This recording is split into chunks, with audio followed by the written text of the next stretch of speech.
Hi everyone, welcome back to English Digest. I'm Pat. Hi, I'm Stephanie. And we're on the final day of our Unit 3 article, The Glass Castle, A Tale of Resilience and Triumph. In the first 2 days of this literature article, we've told the story of The Glass Castle, a memoir, a book written by an American journalist about her frankly bizarre, unconventional childhood, moving around, growing up poor, stealing for food. Very happy, very loved, and very inspired to be creative, but extremely unstable and difficult.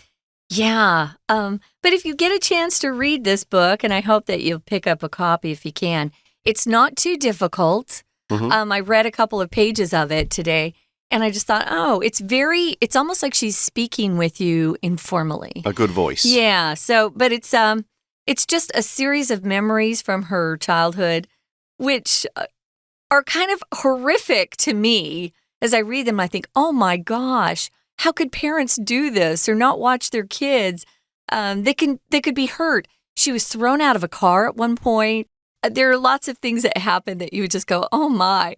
But she loved her folks, and she felt like her mom and dad both loved all the kids. They loved all of the kids, but that they also gave them things that perhaps other more conventional families didn't get or receive from parents, like imagination, the ability to create things in your mind that other people, kind of your imagination gets stomped out pretty young these days with school, where you're just memorizing stuff and taking the tests and doing what you're told.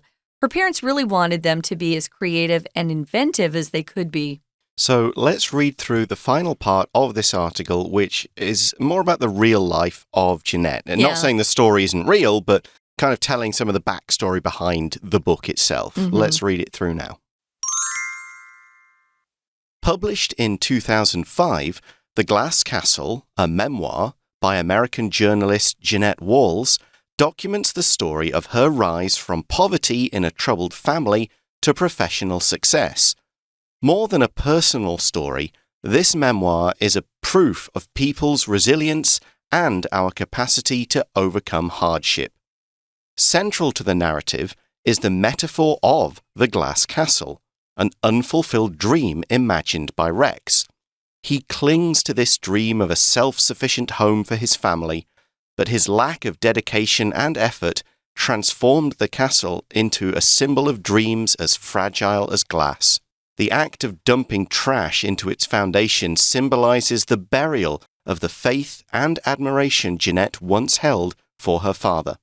The book also explores the strength of family bonds. Despite their potential for providing better care, Rex's struggle with alcoholism and Rosemary's choice not to pursue teaching affected their children's upbringing. Yet, within this materially lacking environment, they taught values of freedom and creativity to their children. This tough background further developed resilience and sibling unity. Determined to overcome her difficult childhood, Jeanette studied and worked hard, saving money to first assist her sister's move and later to relocate her younger siblings to New York. Facing challenges, the Walls siblings thrived, supporting each other as they created lives distinctly different from their past. In her memoir, Jeanette avoids definitive conclusions about her childhood. Instead, she only presents the lessons learned and the challenges encountered along the way. Her story encourages readers to face difficulties with courage and find beauty in chaos. It's a narrative that resonates with anyone who has ever struggled to find their place in the world. So the article begins with just a quick description of what this book is. It says, published in 2005, The Glass Castle, a memoir by American journalist Jeanette Walls, documents the story of her rise from poverty in a troubled family to professional success. So we mentioned this right at the start of day one. This is a memoir. A memoir is a book that someone writes about their own life. But it's not an autobiography, which is a bit more sort of non-fictional list of events and times and places. And people can fact check it. Yeah. A memoir is taking those memories and weaving them into a more coherent, cohesive story, which has some key narrative themes and things. So she'll leave out parts of the story that aren't important for this theme. And she'll maybe, spend a bit longer on certain aspects of that theme if they really tie in together. Yeah. So it's turning it into a story. It's true. It's definitely a true account, but it's just presented in a way that's more like a story rather than like a Wikipedia article. Yeah. But she writes so well that it really does stick together as a narrative. Some memoirs, skip around too much, or their theme is a little bit muddied, which means not clear. But the reviews I've read about this book, they're always praising her ability to have this theme that's so connected that you feel like it's a book of fiction. It's so well written. So we're going to talk about what's in this book and what perhaps she was trying to communicate to people who pick this up to read it. I like in the first sentence, guys, that our writer put this, use the word document as a verb. Usually documents are pieces of paper, right? But if you document something, especially the story of someone, just means you're recording a history. So it could be by collecting photos. It could be writing something down. You can document things in different ways. So she documents or records the story of her rise from poverty in a troubled family to professional success. Again, she was ultimately very successful professionally. She's getting older now, but she used to be on TV as a journalist. Actually, you go from journalist to broadcaster if you're on TV or, a broadcaster. She would come on to some of the early morning TV shows that are kind of fluffy. Fluffy means not hard kind of news. Light news. Just light stuff. They like to talk about celebrity things a lot. She would come on and do a little blurb. It was usually 4 or 5 minutes and she was done. But I remember her. She has a a pleasant smile. I remember her smile. So more than a personal story, this memoir is a proof, or you could say is proof, because proof can be a non-count noun too, is a proof of people's resilience, your ability to bounce back from difficulties. And also it's, proof of our capacity, our ability, how much we are able to overcome hardship. If you overcome something, you face something that doesn't defeat you, you're able to get past it. Maybe you are very shy. My mom was very shy, but she was able to overcome her shyness through her kids, but also by going out with my dad. She was part of a missionary couple, and she came home and she was no longer shy. But when you force yourself to face difficult things for you, you get stronger. So if something's hard for you, don't run from it, face it, and see if you can become a stronger person because of it. So we move on to the next paragraph, and we see that central to the narrative is the metaphor of the glass castle. So the glass castle was kind of a real thing that their dad wanted to build, but it's also a metaphor. So it is an idea that's used to represent something else. Now, a metaphor often appears in writing as a piece of description. It's an indirect comparison, whereas a simile is a more direct one. A simile is somebody is as hungry as a lion, something like that. Whereas a metaphor would be describing, somebody just calling them a lion. Of course, they're not really a lion. Yeah, he's a lion in battle. Right, that just means he's very brave and he won't shrink from a fight. Right. So that is a metaphor. So the glass castle is a metaphor because it's an unfulfilled dream imagined by Rex. Unfulfilled has the same meaning as the unrealized, the word we used yesterday. Right. It's something that was never fulfilled, never completed, never achieved. So the glass castle, now if you think about it, a castle made of glass would not be very stable. You'd be able to see straight through it. It wouldn't be a really solid thing. So you can see how it is a metaphor for something that's just insubstantial. It's not really there. Yeah, think how easy it would be to take down a glass castle. Yeah. You get a couple One rocks, stone. Yeah, you start throwing some rocks at it and you've overcome. Usually castles are made out of stone and they're fortresses. They protect the people inside. I think it's a really interesting metaphor. Yeah, The Unfulfilled Dream by her father, the dreamer. Now, he clings to this dream of a self-sufficient home for his family. Remember, he had solar panels and he had a water purifier. If you have those things, you wouldn't need to be on the grid. If you're on the grid, it means you're connected to, government's water, fuel supply, all this stuff. If you're off the grid, it means you're completely self-sufficient. You don't need to rely on anybody else. Maybe you have a garden in the backyard that produces enough for you guys to eat from. Well, he clings, which just means to hold on very tightly. You cling to something you don't want to lose or let go of. For example, little ones, they'll cling to their parents if they're around people they don't know because they're afraid. Well, he clings to his dream for this self-sufficient home for his family, but his lack of dedication, if you're dedicated, you really are focused on what you're trying to accomplish.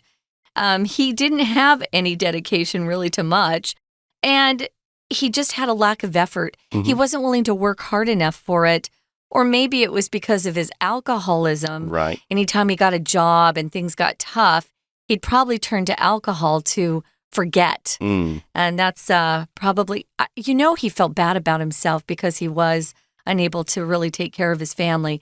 I think that's part of the alcoholism.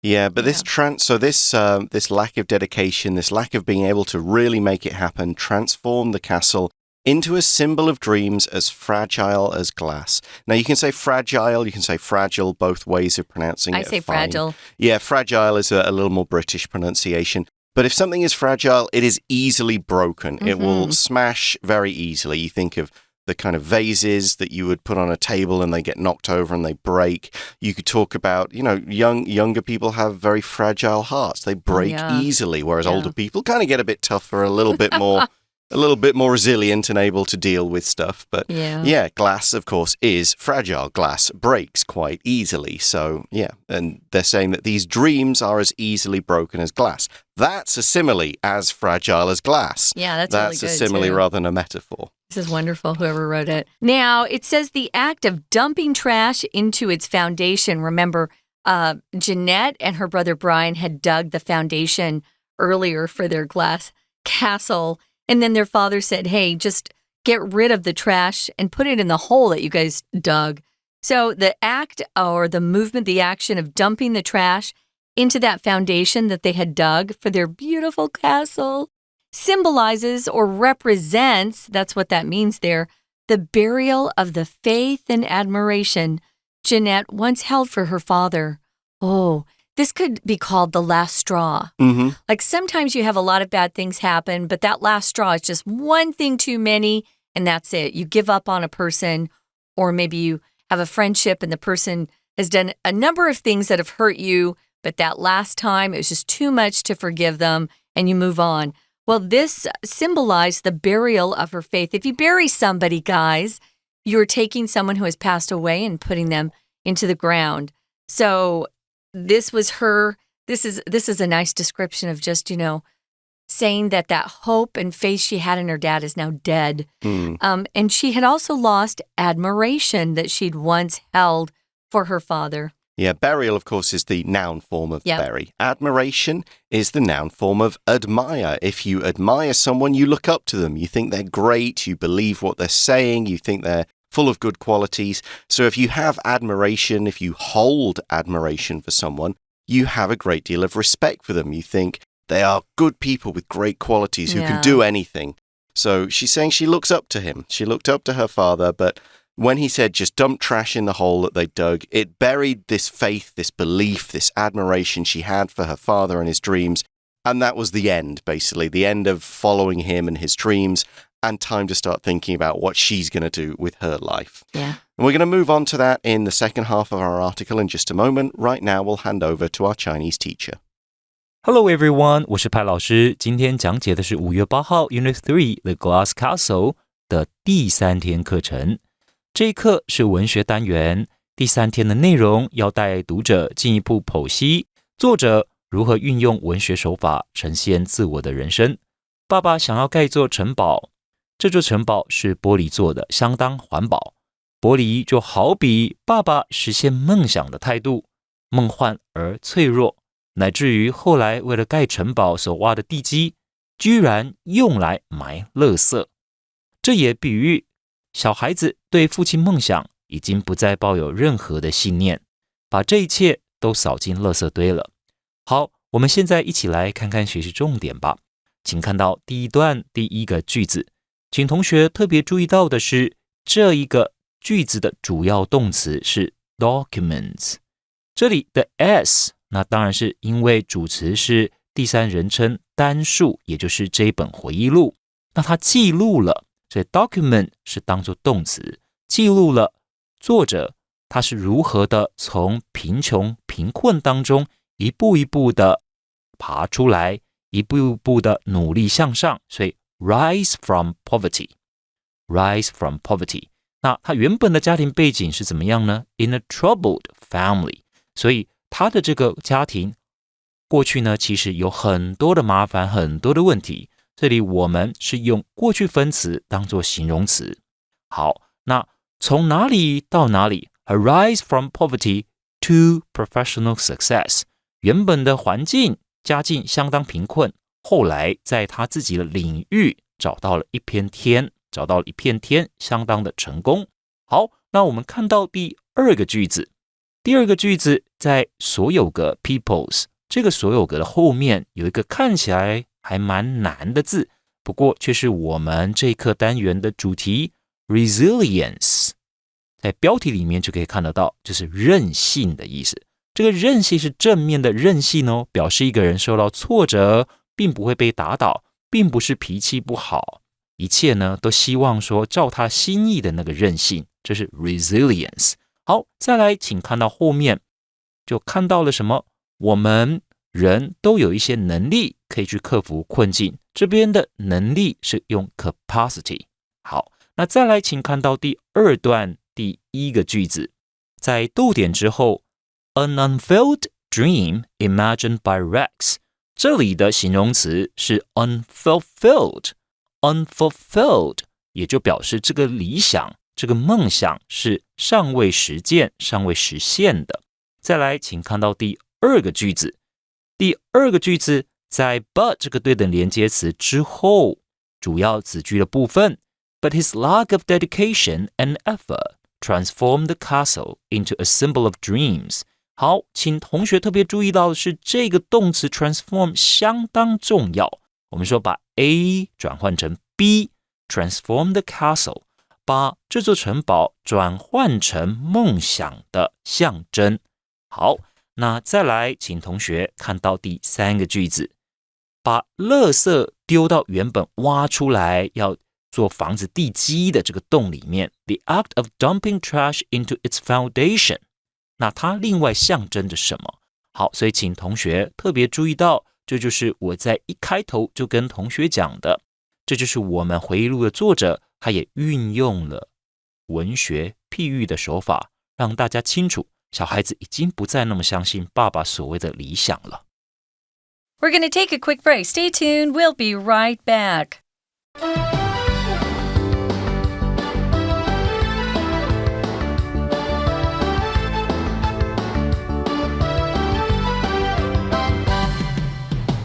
Hi everyone, welcome back. So we've talked about the narrative of the glass castle and the metaphor of the glass castle within that narrative. And we're now moving on to another theme of the book.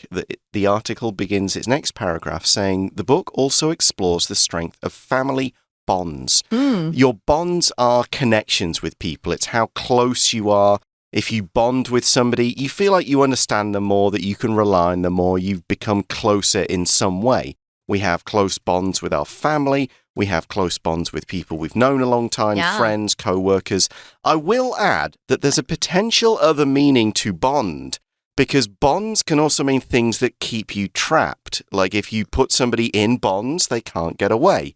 So maybe there's another meaning here of family bonds. Is that like you can't get away from your family. So that's like handcuffs if you're arrested by the police. Yes, if you're police. in bonds. Oh. So there could be a double meaning here to the word bonds. Yes, you feel close to your family. but also in the way that your family does a little bit it's difficult to escape from them. You can't choose or change your parents. You cannot choose your family. Although, yeah, that's another story. But yeah, you are kind of stuck with your family. I was lucky I got a great family. Same. But it could be something that would hold people back as well. Mm-hmm. So despite their potential for providing better care, they were both such bright people. I think they'd both graduated from college, from what I can pick up. Mm-hmm. Her father was able to teach the kids physics. So, I mean, not easy. That takes some education. And her mother, of course, had graduated because she was certified or qualified for teaching, and you have to have a college degree for that. Even though they had the potential, they had that possibility, Rex had that struggle with alcoholism, and Rosemary just kind of decided she didn't want to be a nurturing mother, I think. She just kind of said, I'm more focused on my art. You know, I can't be held back by always taking care of the home with my kids, you know. She could have homeschooled her kids, Yep. 20, you know. She could have gone teaching part-time. Oh, yes, there's so much you could have done. They didn't have to have a full-time job, even if they'd worked part-time. I'm sure sometimes they had some part-time jobs, but how long they kept them is another story. So she had this choice to not pursue teaching, and this affected her children's upbringing. Your upbringing is how you grew up. I had a great upbringing.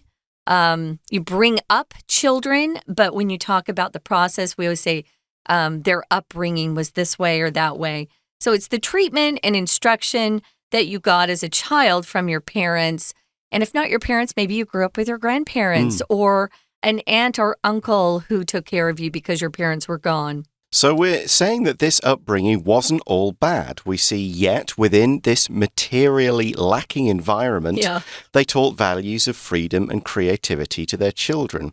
So if something is lacking, then it doesn't have a particular thing. Now we're modifying that verb with materially. We're adding the adverb. So it's materially lacking. It's lacking in materials. It's lacking in things. They didn't have a lot of stuff. They didn't have money. They wouldn't have had a permanent house. They wouldn't have had a lot of clothes, toys, whatever else. But it doesn't mean it was lacking in love or affection or joy or happiness or, you know, people looking after each other. They just didn't have stuff. Yeah, that's not so bad. We don't need a lot of stuff to be happy. I remember when I first moved to back east to go to graduate school, I had what I thought was a very small apartment. It was a studio apartment, one room. And I realized at that point in my life, I don't need a lot of stuff. No. And actually, my apartment here is even smaller. So sometimes I think, wow, we spend so much time collecting stuff. But what is it that we really keep with us forever? Our memories, our relationships, our friendships. So they didn't lack love, joy. They had a really good relationship, the brothers and sisters, or the siblings, you could say, with each other as well. What did their parents teach them? They taught them values of freedom and also creativity, which are really important, I think, for kids. We also see that this tough background further developed resilience and sibling unity. So we're not just talking about the bonds that the children had with their parents. We're talking about how this being in this difficult situation brought the kids together. They have sibling unity. If our parents can't always look out for us, the older siblings will look out for the younger ones. They do. The kids will stand together. They'll make sure that the little one gets enough to eat, that kind of thing. So, yeah, that's what sibling unity means, brothers and sisters who support each other. And they started this mutual support when they were still with their parents because Jeanette studied and worked hard. She's the one who helped her oldest sister move to New York first because she had a job and she was saving money and giving that to her sister to help her relocate. So eventually they got all of their siblings to New York. So facing challenges, the Walls siblings thrived. If you thrive, you are flourishing, you develop, you're in a good environment for that. They supported each other and they created lives distinctly different from their past. Yeah, I'm sure they were. I bet they were much more focused on making sure they had a home, an apartment. They had enough money to buy food and clothes. And And they actually were pretty ambitious, especially when you compare them with their parents. Sure. So in her memoir, Jeanette avoids definitive conclusions about her childhood. Definitive means definite. You come down very strongly and say, my childhood was good, my childhood was bad. Right. That would be definitive. She leaves it open and she says, you guys decide, was it good, was it bad? It was hard, no doubt about that, but was it a good or a bad thing? She's not telling you, she's letting you be the judge. Yeah. So she's presenting the lessons learned and the challenges encountered along the way. Along the way just means during the course of something. During the journey, her story encourages readers to face difficulties with courage and find beauty in chaos. Not all of us can get out of difficult situations immediately. That's the truth. But it's your attitude. Anyone, based on your attitude and how you control your emotions in your mind, you can pretty much overcome anything. Chaos is that awful situation where everybody is going every direction. There's not a lot of order. I find things chaotic or a lot of chaos when we have natural disasters, for example. Of course, yeah. When there's a lot of destruction and people are hurt. There's a lot of chaos right there. But you can find beauty in it if you look for it. And that's what she was doing. I think her book is so nice because she does just... She lay it out there. She just lays it out there, but she doesn't... it's not angry. It's not bitter. She lets you just see what they went through and walk away with what you want to take from it. Mm-hmm. And it obviously is popular because we see in the final sentence, it's a narrative that resonates with anyone who has ever struggled to find their place in the world. Stephanie mentioned it had been translated into 30-odd languages and that many people around the world would go, yeah, that could be me. I've been through something similar. That's what resonates means. If something resonates with you, then sound-wise, it means it makes the same sound in you vibrates at the same frequency as it does in something else. Yeah, you can relate to it. Yeah, you can feel it, basically. It's like, me too. Me too, absolutely. And the good thing about this is she was a success ultimately. So it doesn't matter how you started out. You can find a way to success if you have the right attitude and you work hard, which is what they did. Right now, somebody who's always working hard is our Chinese teacher. We're going to listen now. Then we'll be back to say goodbye. 再来，我们接着看第三段。第三段的部分，我们知道，其实虽然孩子不太那么相信爸爸真的有一天能够实现理想，但孩子彼此之间其实连结是相当强的，而且他们还是从父母亲身上学到了一些重要的价值观，包括自由，还有呢就是要发挥自己的创造力。我们从第三个句子就可以看得出来，他们在物质环境上面是有所缺乏，materially lacking environment， 所以他们成长环境当中物质或许不是那么的丰沛，但是呢还是有一些价值观是奠定的基础，他们很崇尚自由，也知道创造力的重要。那我们看第四个句子，像这样子的家庭背景 this tough background， 好 tough 就用来修饰他们的家庭背景其实是相当有挑战性的。再来请看到第六个句子，那这些兄弟姐妹其实后来呢是过得相当好， The Wall siblings thrived。 Thrive 让我们想到另外一个动词叫 survive， S-U-R-V-I-V-E， 这两个动词常常会一起看到。 Survive 好像就只是克服了一些困境，活下来了。可是 thrive 不只是活下来，而且还活得非常的好，就像植物不只是幸存下来，而且呢还开枝散叶，非常的繁茂。好 thrive 那就是指这些兄弟姐妹后来发展的相当的好。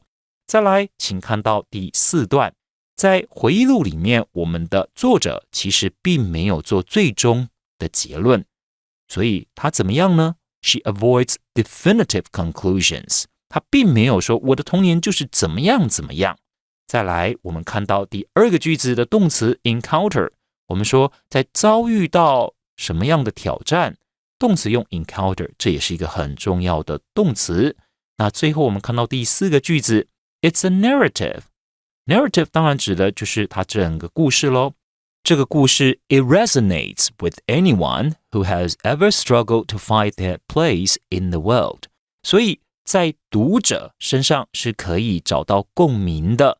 那这些读者通常怎么样呢？他们也希望能够在世界当中找到自己的定位。好 resonate with 那就是共鸣。以上就是我们对于第3天课程所做的中文讲解，谢谢大家。Hi everyone, so that brings us to the end of our literature unit for this month, A Glass Castle, a Memoir, or the Glass Castle, a Memoir. Hope you've enjoyed learning this quite inspiring story about Jeanette Walls and her childhood, and I hope you've taken a few lessons away from it as well. But for English Digest, that's all the time we have. I'm Pat. I'm Stephanie. And we'll talk to you again soon. Bye-bye. Bye.